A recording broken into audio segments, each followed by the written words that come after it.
Riyadhus Shalihin. Sepertinya kita baru sekali ya membahas kitab ini di Cibinong waktu itu, Citerep. Terakhir hadis keberapa ya? Masih ingat ya? Nah ini. Mending jujur. Siap.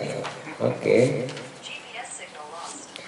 Ada yang ingat barangkali? Tuan rumah waktu itu Pak Judiono barangkali? Lupa juga. Masya Allah, fokus ke mengenyangkannya nih.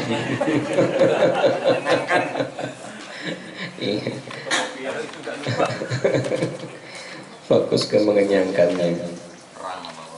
Ya.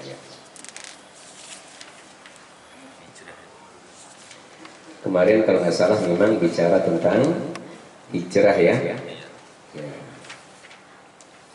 Kita agak lama di hijrah kemarin, kemudian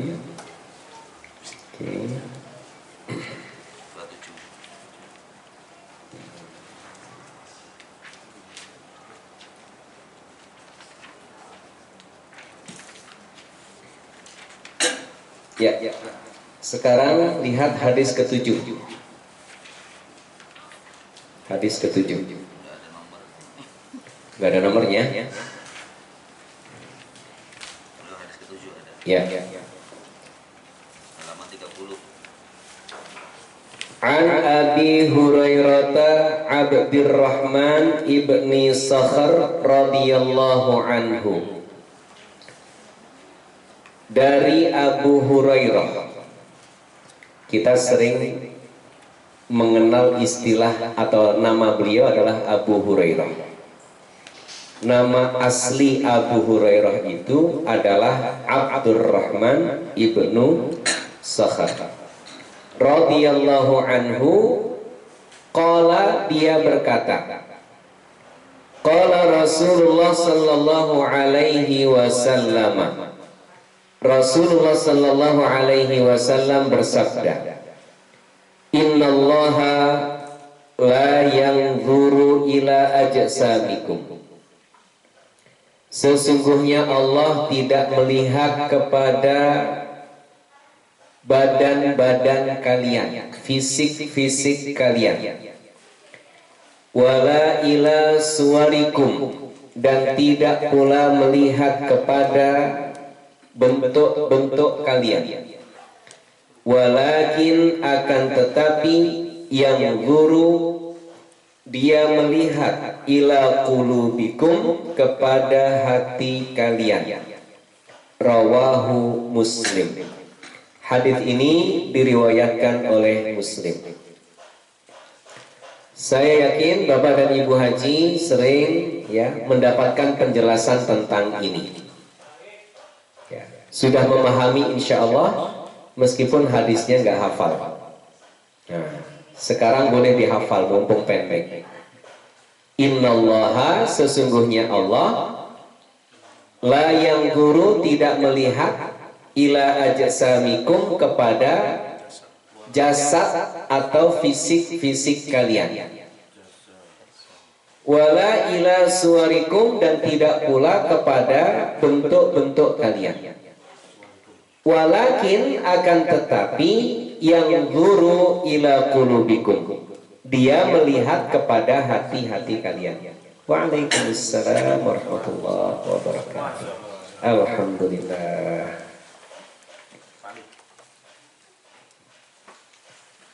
Bapak dan Ibu Haji, ayat hadis ini menjelaskan kepada kita bahwa dalam segala amal perbuatan yang dilihat yang paling utama oleh Allah Subhanahu wa Ta'ala adalah niat kita, hati kita. Seringkali kita datang pada suatu ibadah dengan penampilan-penampilan tertentu, dengan dandanan-dandanan tertentu. Ternyata dandanan-dandanan kita itu nggak dilihat sama Allah. Yang dilihat adalah hati kita. Ada yang ya berdandannya pakai baju koko atau pakai batik, pakai peci hitam, pakai kacamata juga, pakai celana hitam, dan itulah saya gitu. Ini pakai baju batik. Kacamata, ya tadi sudah disebut kacamata gini. Yang dilihat bukan itunya oleh Allah. Datang ke masjid, penampilan beda-beda. Ya. Dan seringkali memang penampilan itu memperlihatkan kekayaan kita, memperlihatkan kedudukan kita. Ada orang yang datang ke masjid dengan dikawal-kawal. Ya, ada orang yang datang ke masjid sendiri, nggak ada yang ngawal, bahkan nggak ada yang lihat, ya, nggak dilirik. Waalaikumsalam warahmatullahi wabarakatuh. Itu semua tidak dilihat oleh Allah, tetapi semuanya dilihat ila qulubikum, kepada hati kita. Ada yang datang dengan badan yang tegap, gagah, sehat.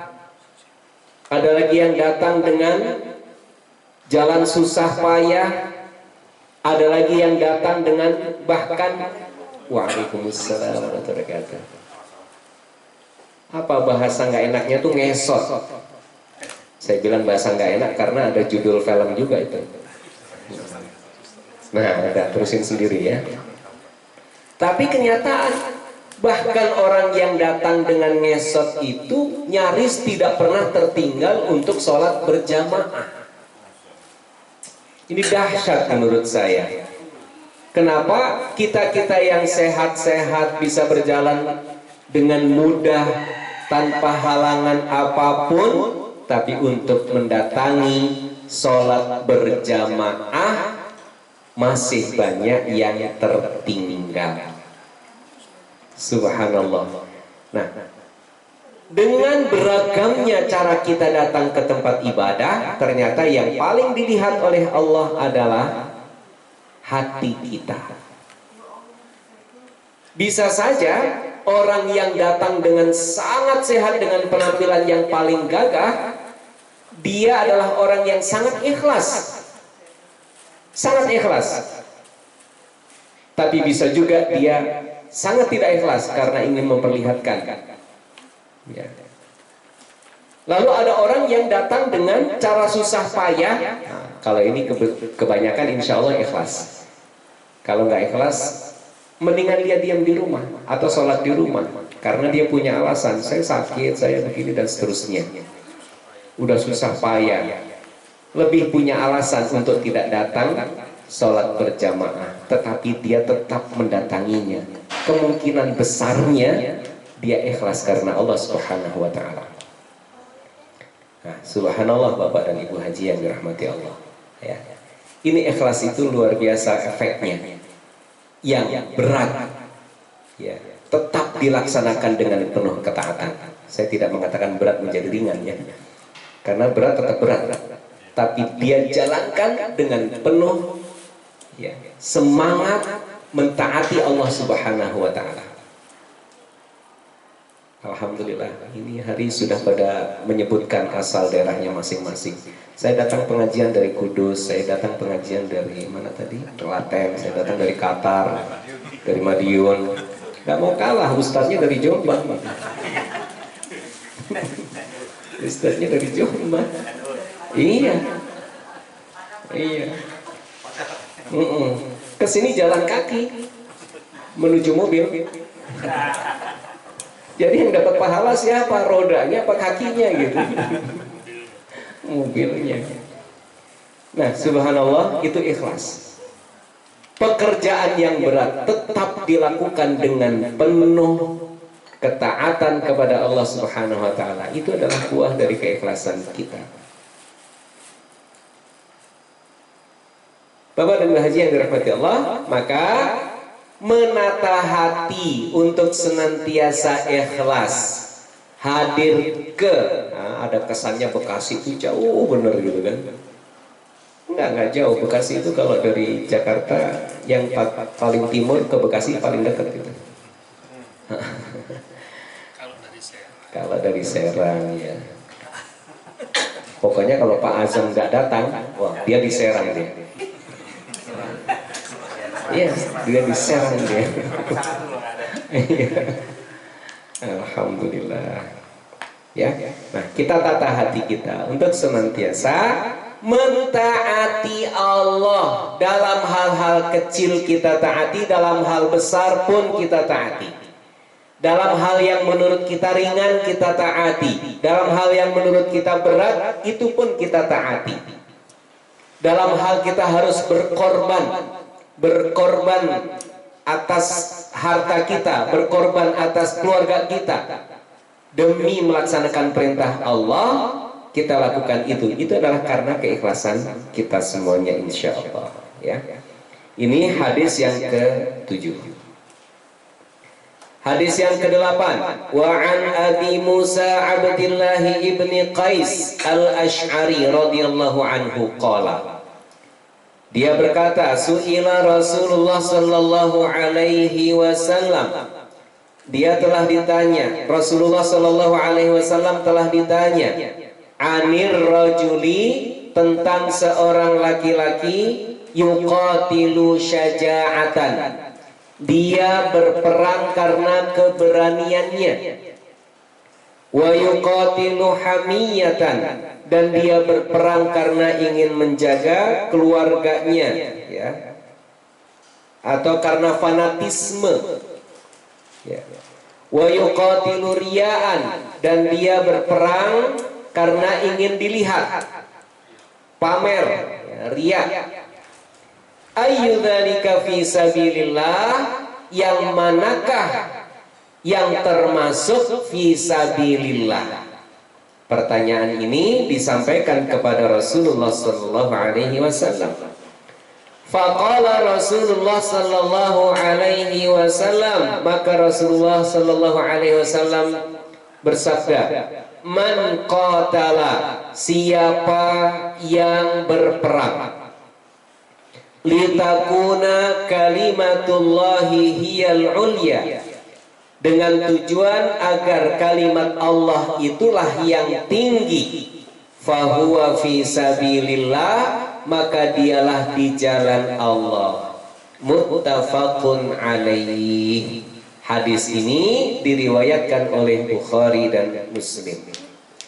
Jamaah sekalian yang dirahmati Allah, Rasulullah sallallahu alaihi wasallam ditanya tentang yang mana yang kategori fisabilillah. Silahkan dari sebelah situ Bu Haji. Ya. Ahlan wa sahlan. Rasulullah sallallahu alaihi wasallam ditanya tentang jihad yang kategorinya fisabilillah ini yang mana? Karena ada orang yang berperang, satu, karena keberanian dia, saking beraninya, dia ingin tunjukkan bahwa dia adalah orang yang berani. Yang kedua, dia berperang karena fanatisme. Wah, kita kan satu suku nih, kalau udah dilecehkan, waktu itu kan rame-rame orang Boyolali pada marah semuanya karena dikatain apa? Tampang Boyolali, marah semua. Apalagi ada yang manas-manasin gitu kan. Nah, ini tampang Klaten. Tapi tadi cerita tampang Arab juga ada dia. Panjang urusannya nanti, karena urusannya nenek-nenek, kakek-kakek.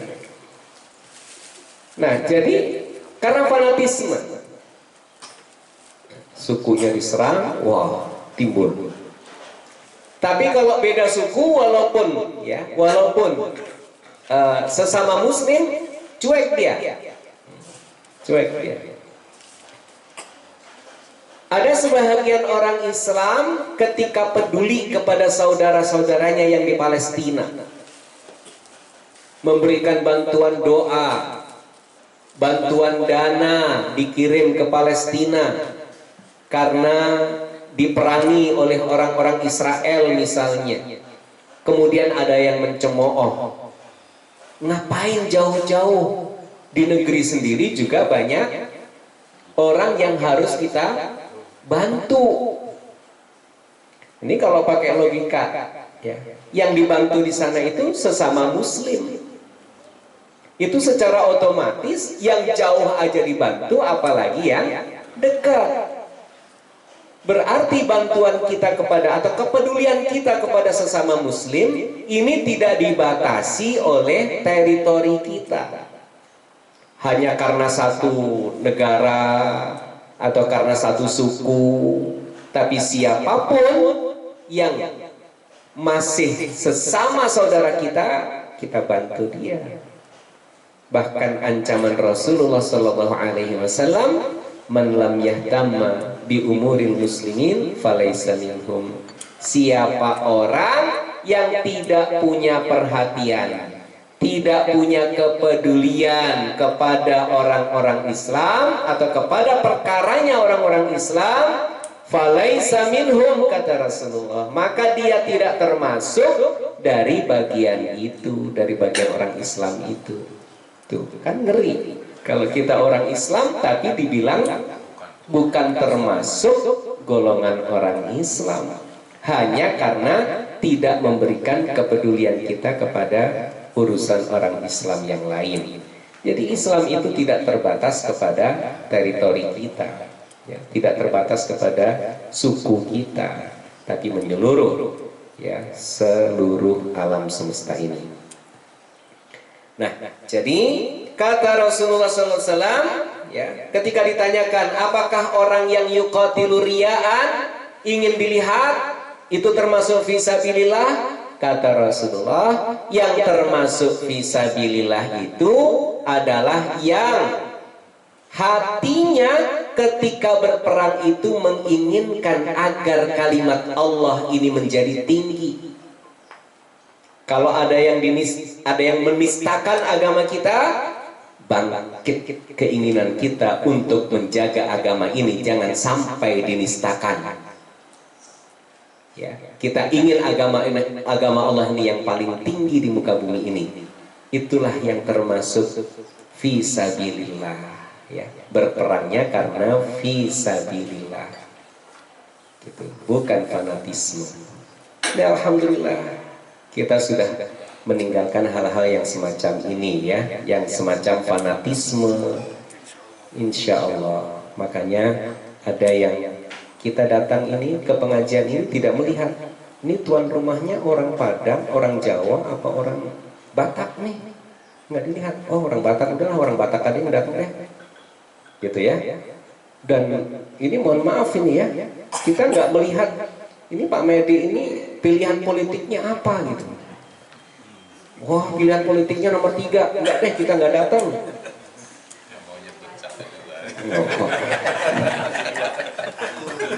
Takut.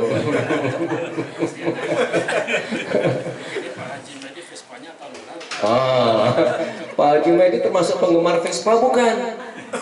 Kalau bukan kita nggak mau ngaji. Sesama penggemar Vespa nih Pak Kahar, Pak Azam. Ini tahu mesinnya sebelah mana itu dia tahu. Nah gitu. Jadi niat kita adalah i'la kalimatillah.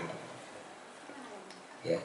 Dan hadirnya kita dalam kajian-kajian Islam semacam ini, niatnya juga li'i'la'i kalimatillah, untuk meninggikan kalimat Allah Subhanahu wa ta'ala.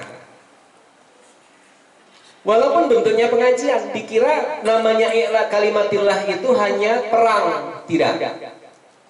Ya, i'la kalimatullah itu bukan hanya perang. Ya. Tapi hadirnya kita di majelis ilmu, di kajian-kajian Islam ini juga i'la kalimatillah. Oleh karenanya Rasulullah mengatakan, man kharaja fi talabil ilmi fahuwa fi sabilillah. Siapa orang yang keluar untuk mencari ilmu, maka dia berada di jalan Allah hatta yarji'a, sampai dia kembali. Ya, yang datang dari berbagai daerah rumahnya tadi ke sini, sepanjang keluar sampai di sini, sampai pulang lagi, itu dikategorikannya fisabilillah. Tuh. Ini Rasul yang mengatakan. Makanya kalau sampai ada yang tertidur sekarang, tidurnya Fisabilillah. Iya. Nyender. Ini kan pengetahuan dan hujah. Iya. Sekarang kiatnya gimana supaya meluruskan niat fisabilillah? Hilangkan semua ya yang tidak ada unsur Allahnya. Jadi unsur Allahnya yang lebih kita kedepankan. Bismillah ya. Maka trik-trik dari Pak Azam tadi bagus juga. Ketika diminta list siapa yang mau datang di pengajian, udah bismillah tulis aja. Soal nanti bisa datang atau enggak, itu urusan belakangan. Jadi awalnya itu sudah ada tekad. Ya. Ini perintah Allah kita lakukan. Jelas ya. Ini perintah Allah kita lakukan. Tapi kalau bukan perintah Allah, jauhi. Ya, kalau bukan perintah Allah, jauhi. Jadi perintah Allah saja yang kita lakukan. Ya. Apalagi ngaji seperti ini kan sudah jelas perintahnya ada. Perintahnya ada dan banyak perintah untuk mengkaji Islam semacam ini. Ya, thalabul ilmi. Ini ya, jadi semua hal yang kita niatkan untuk meninggikan kalimat Allah, meninggikan agama Allah, untuk menjaga agama Allah, termasuk mendidik anak, supaya anak-anak kita nanti beragama dengan baik, itu juga tujuannya adalah menjaga agama Allah ini. Ya, termasuk mengajak masyarakatnya untuk yang baik-baik, itu juga menjaga agama Allah ini. Ya. Jadi banyak hal yang bisa kita lakukan yang kategorinya adalah fisabilillah. Garis besarnya adalah semua yang kita lakukan dengan tujuan untuk meninggikan agama Allah, itulah fisabilillah. Ya, bisa seperti itu. Menyekolahkan anak, tidak melupakan ya bahwa yang paling utama dari sekolahnya anak-anak kita adalah perihal agama kita. Di sekolah itu diajarkan agama atau tidak? Agama menjadi prioritas atau tidak? Sebab seringkali begini Bapak dan Ibu Haji, ini kalau kita menyekolahkan anak, seringkali pertimbangannya nanti anak saya mudah masuk sekolah apa enggak? Masuk kerja, masuk dunia kerja apa enggak? Nanti jadi apa, terus diarahkan ya, sesuai dengan keinginan duniawinya seperti apa. Anak saya pengen jadi dokter, kita sekolahkan di kedokteran. Anak saya pengen jadi pengusaha, kita sekolahkan di sekolah-sekolah yang arahnya ke situ, dan seterusnya, macam-macam. Boleh, tetapi jangan lupa bahwa ada agama yang juga menjadi prioritas kita. Dan tidak berpikiran bahwa kalau kita sekolahkan anak-anak dalam urusan agama, wah nanti nggak bisa jadi dokter. Oh bisa, nggak bisa jadi pengusaha, bisa ya, sangat bisa. Apalagi sekarang ini ya banyak fakultas kedokteran yang mengapresiasi orang-orang yang hafal Quran. Ya banyak sekarang. Seperti di Solo itu apa namanya, UNS ya kalau nggak salah. UMS apa UMS? UMS. Jadi dikasih kemudahan buat anak-anak yang hafal Quran untuk kuliah di fakultas kedokteran. Subhanallah. Ini kesadaran beragama kita sudah bagus ya, disupport oleh dunia sekolah-sekolah umum gitu. Nah ini harus kita dukung yang semacam ini. Ya. Nah jadi perihal agama ini nggak boleh dilupakan. Inilah tujuannya adalah ikhla kalimatillah. Maka dalam dunia pendidikan pun kita bisa berkiprah untuk tujuan meninggikan agama Allah.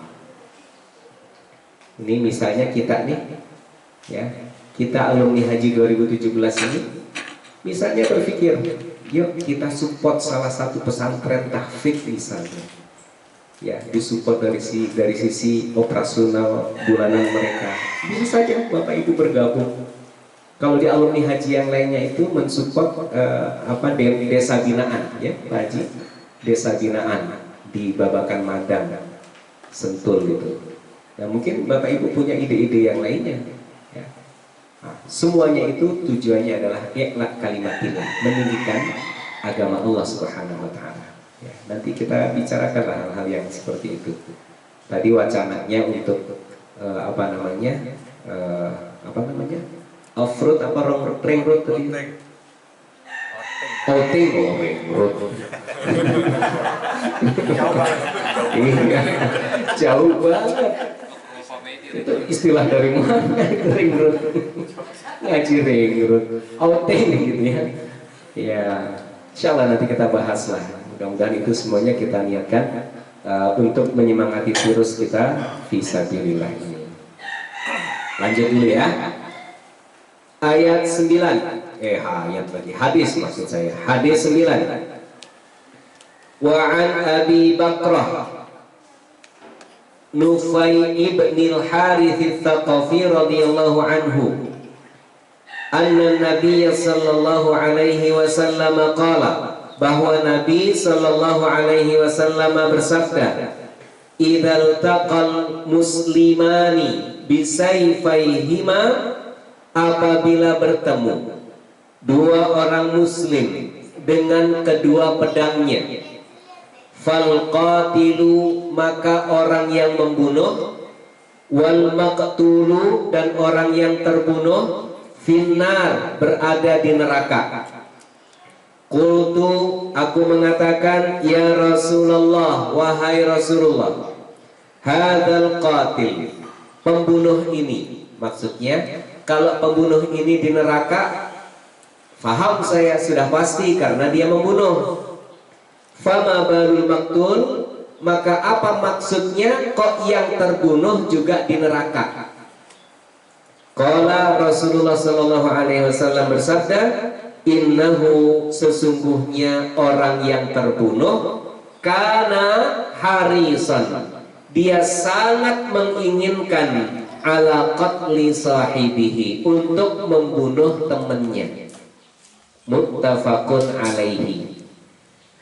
Nah, ini kasus dua orang muslim saling membunuh, sudah pegang pedang dua-duanya, kedua-duanya sudah berniat untuk membunuh, lalu salah satunya terbunuh.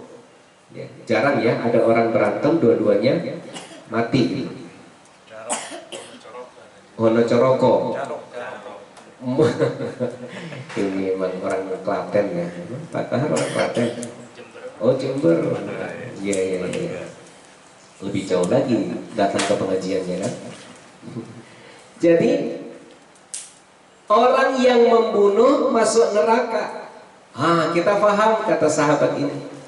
Tapi kalau yang terbunuh juga masuk neraka, bagaimana maksudnya ya Rasulullah? Ternyata orang yang membunuh tadi juga sudah berkeinginan untuk membunuhnya juga.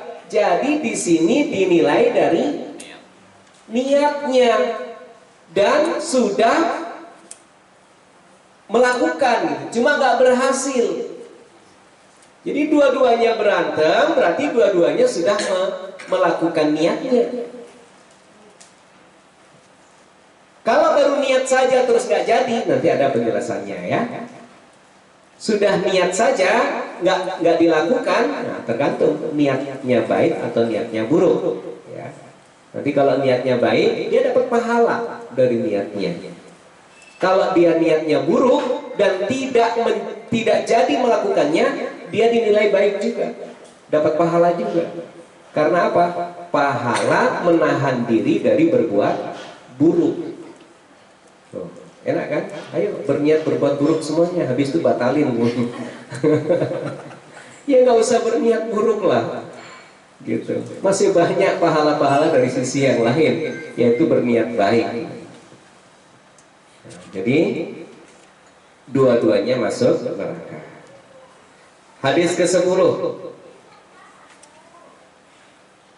Wa an Abi Hurairah radhiyallahu anhu, dari Abu Hurairah radhiyallahu anhu qala, dia berkata, qala Rasulullah sallallahu alaihi wasallam, salatul rajuli fi jama'atin, salatnya seseorang lelaki dalam berjamaah, tazidu ala salatihi fi suqihi, nilainya lebih, ya, atau bisa dikatakan lebih utama dibanding sholatnya dia di pasarnya, di tempatnya berjual beli, wa fi baitihi, dan juga di rumahnya, bid'an wa ishrina darajah,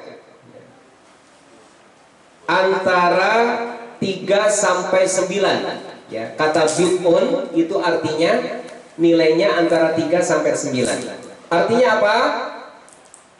Kelebihan kebaikan antara sholat sendiri di rumah atau sholat di pasarnya dibanding dengan sholat secara berjamaah di masjid. Sholat berjamaah di masjid lebih banyak, ya, keutamaannya dibandingkan sholat sendiri di pasar maupun di rumahnya.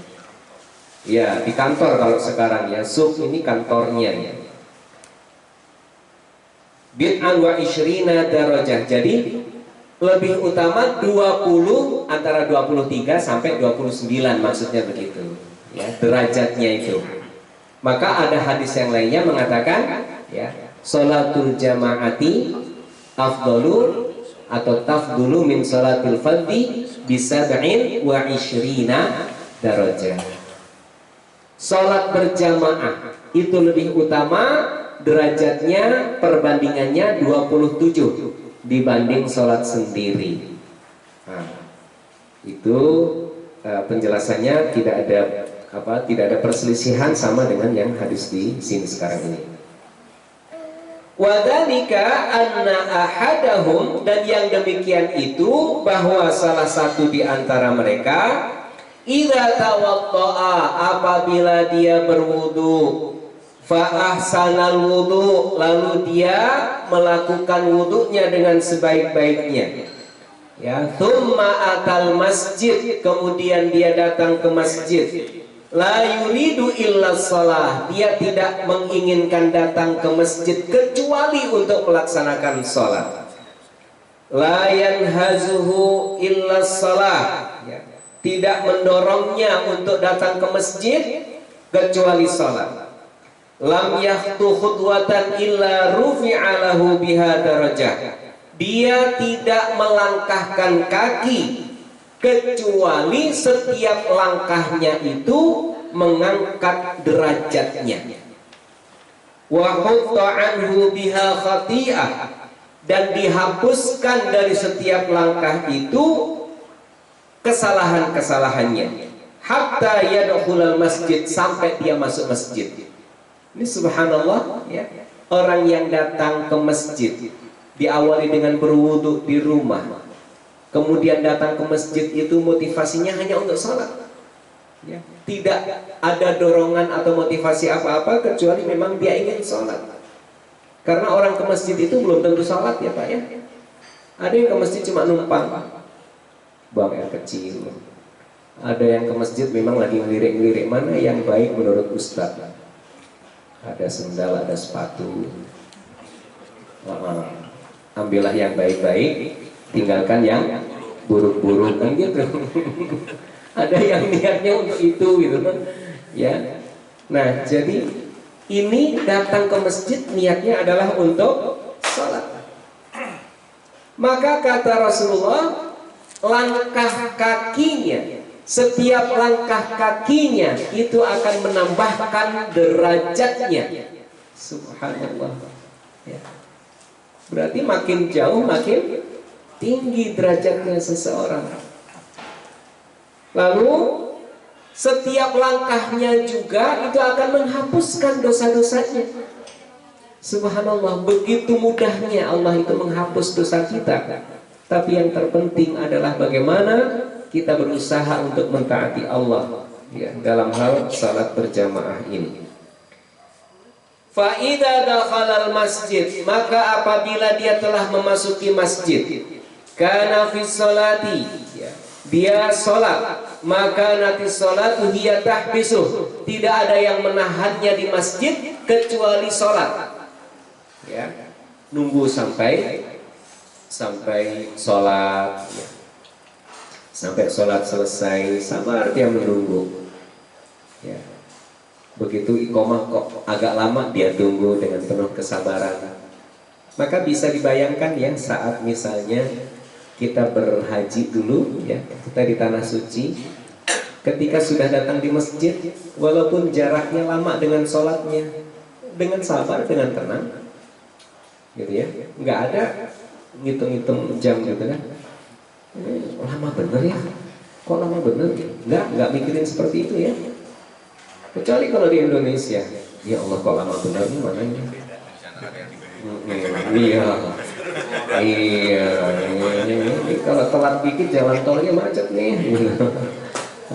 Kalau di sini ngitungnya begitu, tapi kalau di sana enggak. Nah, itulah kenikmatan ibadah. Ya, kenikmatan ibadah. Ya, kita nikmati ibadah itu dengan apapun ya waktu yang kita diberi oleh Allah itu.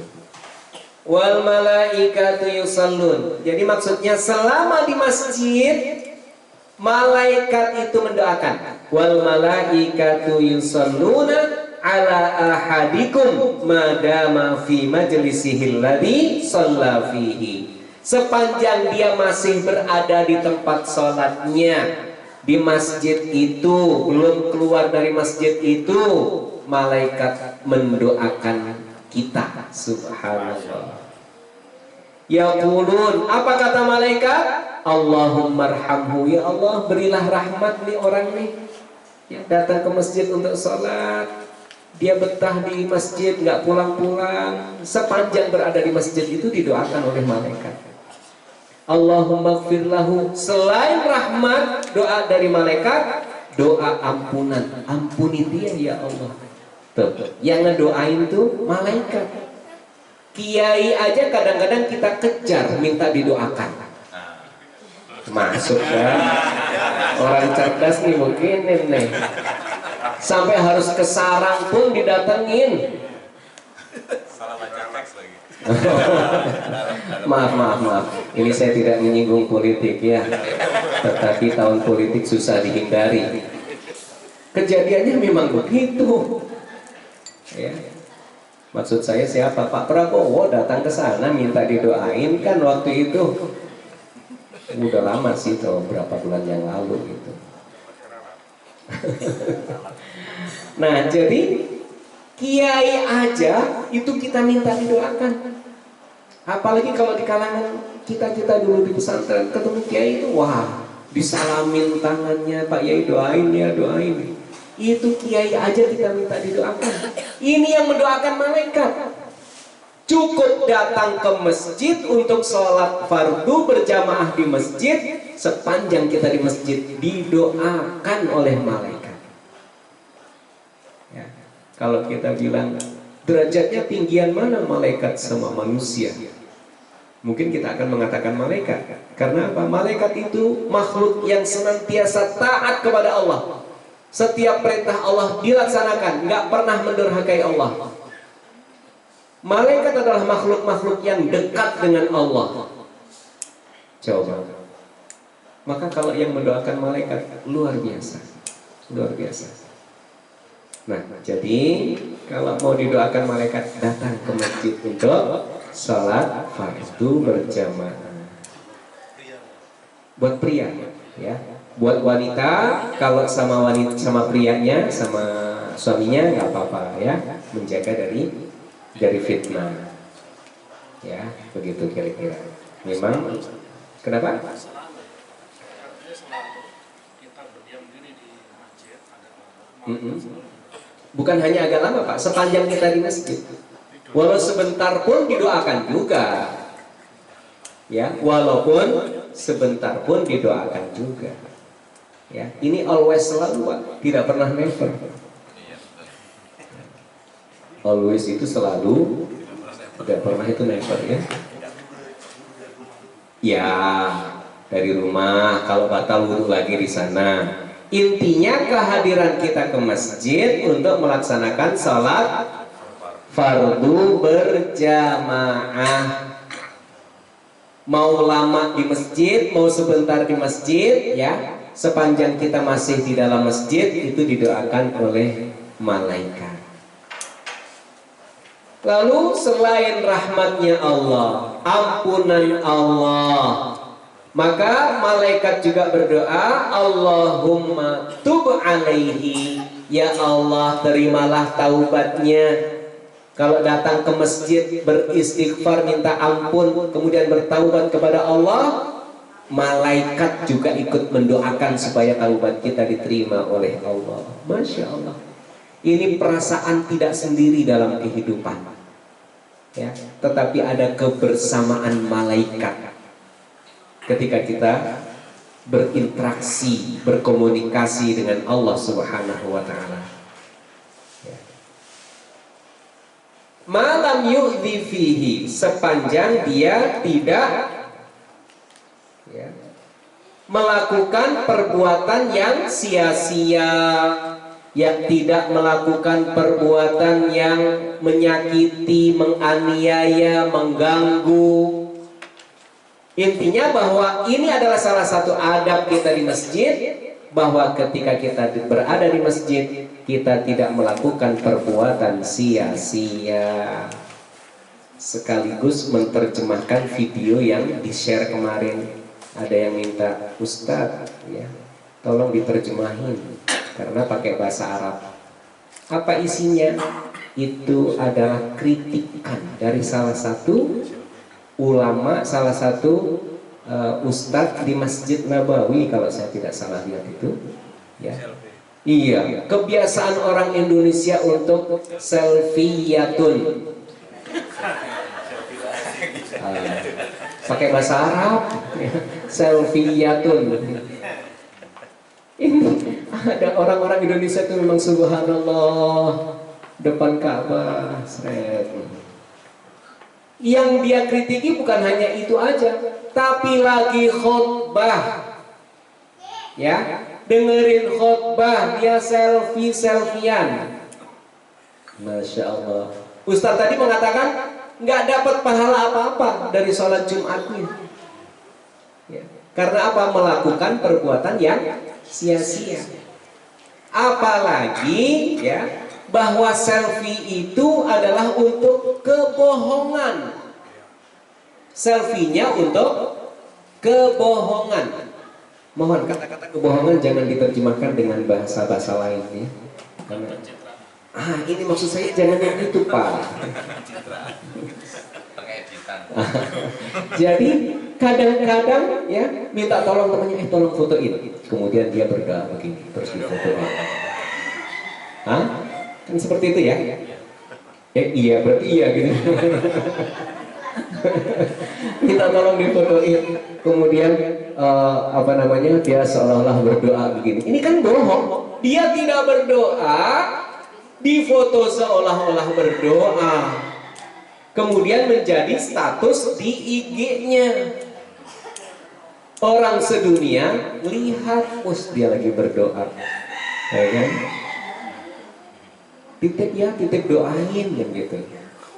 Tahu-taunya fotonya di Tamrin City yang ada background. Pernah ke Tamrin City nggak? Berarti saya doang ya misalnya. Ada foto besar, kalau kita foto-foto seolah-olah kita sedang di Masjidil Haram. Doain saya ya. Iya, kamu di mana? Di Tanah Abang. Tamrin City. Ini namanya kebohongan, dusta. Ya, ini tidak boleh. Nah, jadi sepanjang tidak melakukan hal-hal seperti itu, maka malaikat mendoakan. Ini jadi hati-hati nanti. Wah, ini selfie bisa menunda doanya malaikat nih. Gitu ya, selfie bisa menunda doanya malaikat. Yuk, jangan kotori ibadah-ibadah yang baik itu dengan cara-cara yang tidak terpuji. Dulu saya pernah ya waktu bawa haji reguler ya, lagi pengajian, saya moto-moto bukan selfie, zaman itu belum ada selfie, ya foto biasa kamera gitu. Kita moto-moto di halaman Masjid Nabawi waktu itu, ditangkap diambil itu roll filmnya diambil sama dia. Ya, belum ada memori kalau zaman dulu itu. Roll film ASA 300, ASA 100, ASA berapa lagi tuh. Ada yang nggak punya ASA gitu ya. Putus asa. Nah itu diambil sama petugasnya. Lalu dijelaskan oleh dia, haram, nggak boleh. Haramnya itu karena dia khawatir kita foto-foto itu ada unsur riyaknya. Itu soal itu sebenarnya. Bukan haram di fotonya, ya, tapi lebih kepada riyaknya, itu yang dihindari. Nah, jadi kita berfoto pun itu unsur riak enggaknya itu sangat tipis sekali gitu, sangat tipis sekali, susah kita untuk mendeteksi kita lagi riak enggak sih kan gitu. Ya. Nah, jadi ini maksud daripada malam yuhdhi fihi. Malam yuhdhi fihi. Ya, ini termasuk menjaga supaya tidak berhadas. Jadi kita berada di masjid, kita pun menjaga jangan sampai batal wudhu kita. Itu maksudnya berhadas tadi. Sepanjang kita tidak batal wudhu kita, malaikat masih mendoakan kita. Nah, ini luar biasa ini menurut saya, harus menjadi perhatian kita. Ya, alhamdulillah. Ini Bapak Ibu kelihatannya masih terbiasa ya. Terbiasa waktu haji dulu habis sholat baca Quran 1 juz di masjid ya kan. Masih sampai sekarang ya, alhamdulillah ya. Alhamdulillah. Ini bukan sindiran ya Bapak Ibu. Cuma mempertanyakan mana kebiasaan itu gitu loh. Iya borongan. Alhamdulillah. Oke. Muttafaqun alaih ya. Oke. Hadis yang berikutnya, wa an Abil Abbas Abdillah ibni Abbas ibni Abdul Muttalib radhiyallahu anhuma, dari Abu Abbas Abdullah bin Abbas ibni Abdul Muttalib, an Rasulullah sallallahu alaihi wasallam, dari Rasulullah sallallahu alaihi wasallam, fima yarwi an rabbihi, ya, tentang apa yang diriwayatkan dari Tuhannya tabaraka wa taala, Allah maha suci dan maha tinggi. Qala, Rasulullah mengatakan, innallaha katabal hasanati was sayyi'at, sesungguhnya Allah mencatat kebaikan-kebaikan dan keburukan-keburukan. Tsumma bayyana dzalika, kemudian Rasulullah menjelaskan hal itu. Faman hamma bihasanatin, siapa orang yang berniat, berkeinginan untuk melakukan suatu kebaikan, falam ya'malha, lalu dia tidak mengerjakan kebaikan itu, katabahallah, Allah telah mencatatnya, tabaraka wa ta'ala indahu, ya, di sisi Allah yang maha suci dan maha tinggi itu dicatat sebagai hasanatan kamilah, sebagai sebuah kebaikan yang sempurna. Saya ingat waktu kita di Citerep kemarin, kita menjelaskan ada orang-orang yang dapat pahala ngaji padahal dia nggak datang ngaji. Siapa? Orang yang sudah sangat ingin datang ngaji tapi terhalang. Mendadak ada ya yang menghalang-halanginya, entah karena sakit atau orang tuanya sakit atau anaknya sakit, kemudian tidak jadi ngaji, tapi hatinya sangat ingin datang, gitu ya. Maka orang yang seperti ini juga mendapatkan pahala ngaji, bukan pahala niat aja, pahala ngaji, hasanatan kamilah, gitu ya. Maka tadi saya katakan penting, udah pokoknya nulis pengen datang. Soal nanti bisa datang atau enggak, nah, itu urusan belakang. Itulah yang dilakukan oleh yang berangkat dari Serang tadi. Untuk berangkat, kalau dia nggak berangkat, dia di Serang dia. Dapat pahala. Nah, dapat pahala juga. Itu ya. Ini hasanah kamilah. Wa in hamma biha, dan kalau dia sudah menginginkan untuk melakukan hasanah itu, ya, fa'amilaha, lalu dia juga melaksanakan niatnya itu, katabahallahu asyra hasanat, Allah mencatatnya dengan pahala lipat ganda sampai 10 kali kebaikan, ila sab'i mi'ati dhi'fin, sampai 700 lipat ganda, ila ad'afin katsirah, sampai lipat ganda yang banyak. Berangkat ya dari Kudus, niatnya ngaji di Jati Melati ya, sampai di sini benar-benar dia datang, dilipat kalikan 10 kali atau bahkan 700 kali, bahkan lebih banyak lagi, terserah Allah. Ini luar biasa ya. Niat saja dapat pahala ngaji walaupun tidak jadi dilakukan, tapi kalau sampai dilakukan dilipat gandakan. Masya Allah. Ini ibarat Serang bolak-balik 10 kali ke sini nih. Gitu ya, Kudus bolak-balik 10 kali. Qatar 10 kali balik ke sini, pulangnya bawa istri berapa itu coba?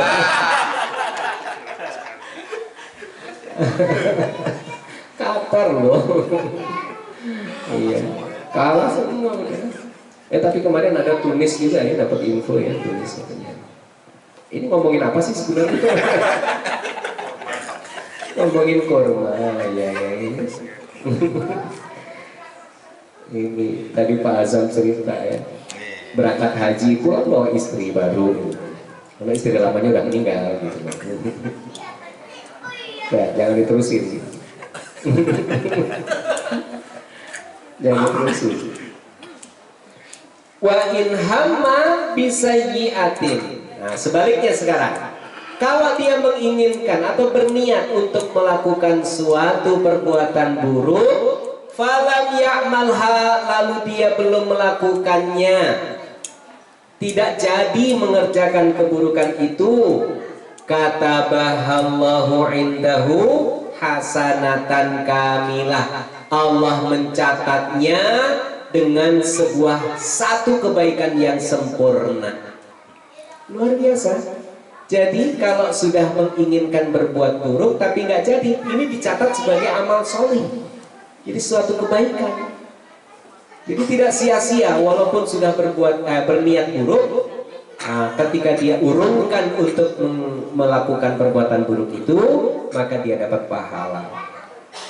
Wa in hamma biha, dan kalau dia menginginkan suatu keburukan, fa'amilaha, lalu dia melakukan keburukan itu, katabaha sayyi'atan wahidatan, dia akan mendapatkan balasan atau ganjaran satu perbuatan buruk. Jadi dihitung satu.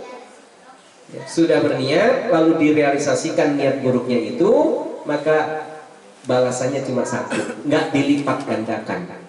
Begitu kasih sayangnya Allah kepada hambanya, yang baik diapresiasi dengan berlipat ganda, yang buruk cuma diancam satu keburukan yang dia lakukan. Hadis ini muttafaqun alaihi juga. Subhanallah ya, Bapak dan Ibu Haji yang dirahmati Allah. Ya, disisakan satu hadis nggak apa-apa ya. Hadis yang iya, soalnya panjang.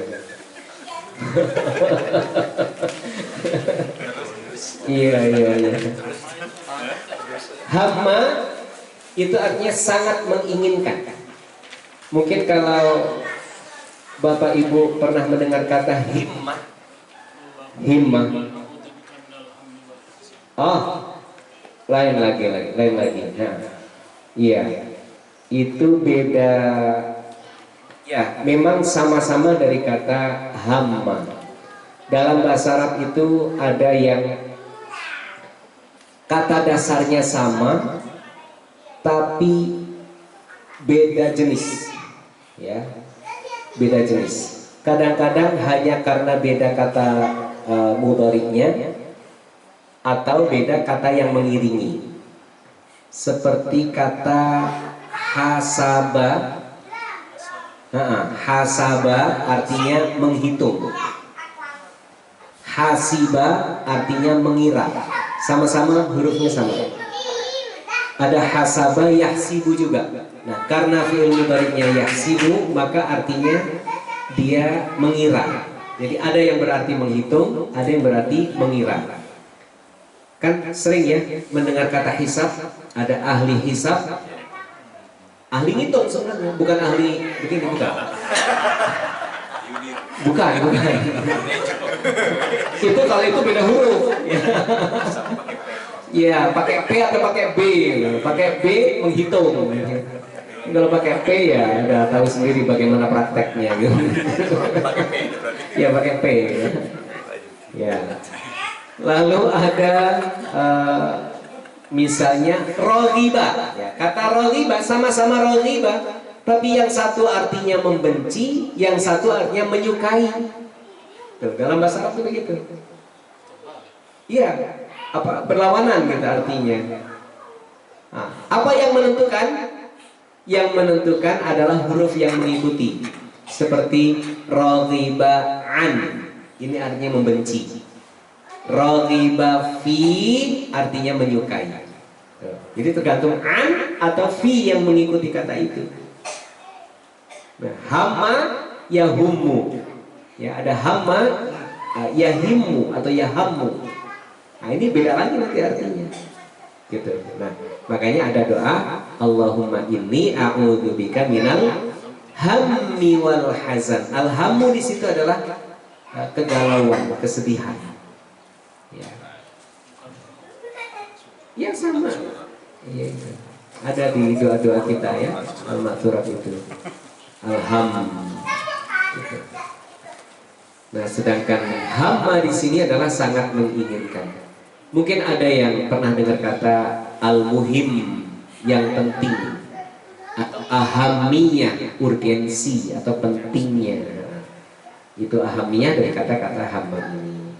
Apa sih pentingnya? Ahamiyatus syahadataini, misalnya seperti itu. Baik, ini yang bisa dijelaskan ya, minta tolong ditandai. Kita terakhir hadis yang ke-11. Ini semuanya sudah pegang buku nih, subhanallah. Ini bagaimana statusnya Pak Haji Nedi? Statusnya dibaca. Statusnya dibaca tanpa dijawab gitu? Tanpa dijawab, berarti bawa pulang ya. Wakafnya Pak Haji Nedi. Doakan wakaf ini bermanfaat ya, dibaca, setiap dibaca akan menambahkan pahala kebaikan untuk yang berwakaf ya, insya Allah. Alhamdulillah. Ustaz, nanya lagi boleh Ustaz? Kenapa? Nanya lagi satu aja. Iya silakan. Ini bolak-balik tadi disampaikan malaikat itu akan mendoakan kita. Iya. Ketika kita habis sholat sunat fajar, Iya. sambil menunggu sholat subuh. Iya. Ini waktu yang wajib buat malaikat mendoakan kita. Yang dimaksud malaikat mendoakan itu malaikat siapa Ustaz? Pertanyaannya gampang banget ya, malaikat siapa nih? Jawabnya susah banget. Susahnya karena nggak disebut di buku ini. Iya, malaikat-malaikat Allah. Kalau malaikat yang ditanyakan di waktu subuh tadi ya malaikat malam sama malaikat siang.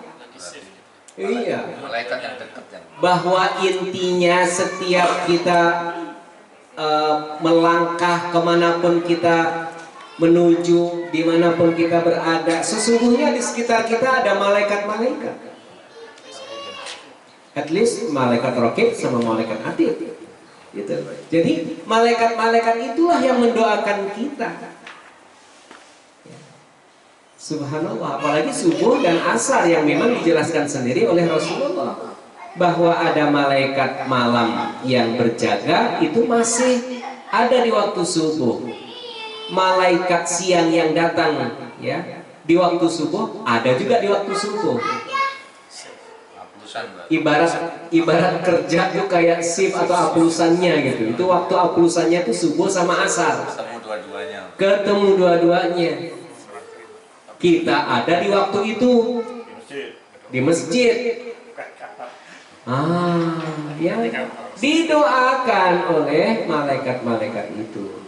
Nah, kira-kira begitu Pak Haji. Jadi memang tidak disebutkan malaikat siapa yang mendoakan, tapi tentunya adalah bahwa setiap waktu kita bersama malaikat yang mengawasi, yang mendapat tugas pengawasan dari Allah Subhanahu wa Ta'ala, mereka lah yang mendoakan kita. Begitu. Ya, siap. Ya. Nah, seperti itu Bapak dan Ibu Haji yang dirahmati Allah. Nanti kalau ada pertanyaan lagi boleh ya di Japri boleh, atau nanti disampaikan di YouTube boleh, komentar-komentarnya dan pertanyaannya disampaikan di YouTube. Itu dengan catatan kalau rekaman ini muncul di YouTube. Kalau enggak ya nasib, terima nasib. Sebelum saya akhiri, Bapak dan Ibu, mari kita ikhlaskan doa. Doa untuk putri Bapak Haji Medi yang saat ini sedang dirawat di Rumah Sakit Pondok Indah. Ini beliau tuan rumah sekaligus pikirannya ke anaknya gitu ya, ke putrinya. Sakit demam berdarah. Ya. Kita doakan mudah-mudahan segera sembuh. Ya, Allah segera angkat penyakitnya dan tidak meninggalkan penyakit apapun. Ala hadiniyah al-Fatihah.